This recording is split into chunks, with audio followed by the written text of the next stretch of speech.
Mais monsieur le ministre, dans la réponse humanitaire, pourquoi le pyromane est invité? Est-ce que vous pensez que l'arrivée du Rwanda est une bonne chose dans cette question humanitaire? C'est lui qui est à la base de ce qui arrive en République démocratique du Congo et on est en train de trouver des solutions. On l'invite à la... Évidemment que nous avons exprimé nos réserves. Il ne faudrait pas penser qu'on peut mettre sur la même table le bourreau et la victime. Mais cela dit, il y a une volonté exprimée par le président français, parce que quoi qu'il en soit, dans ce qui doit se faire au plan humanitaire, parce qu'il ne faut pas oublier qu'il existe le droit international humanitaire qui impose des comportements, y compris en temps de guerre.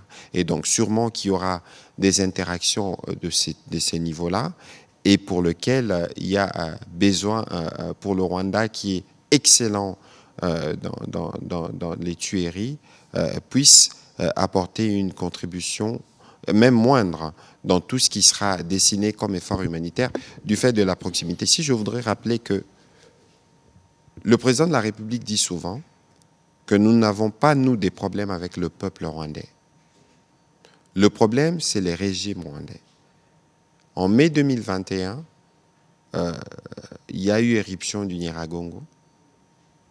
Et l'éruption a rappelé que Gisenyi, Urubavu et Goma, c'est des villes sœurs, c'est des villes qui sont liées.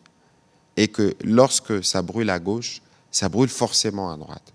Et donc aujourd'hui, l'idée, c'est d'arriver à avoir une paix que nous voulons définitive et durable pour que ces populations riveraines. Je rappelle ici que cette frontière, RDC-Rwanda, c'est l'une des frontières les plus fréquentées au monde. Les populations innocentes qui n'ont rien à voir avec les caractères criminels de leur régime, vaquent à leurs occupations et échangent quotidiennement tel commerce, tel bien avec des compatriotes d'ici. Et donc tout ce que nous faisons, c'est pour réussir à créer une dynamique qui pourra avoir un effet contagion pour toute la partie de l'Afrique de l'Est, qui pourra évidemment booster l'économie de la région, mais aussi du continent.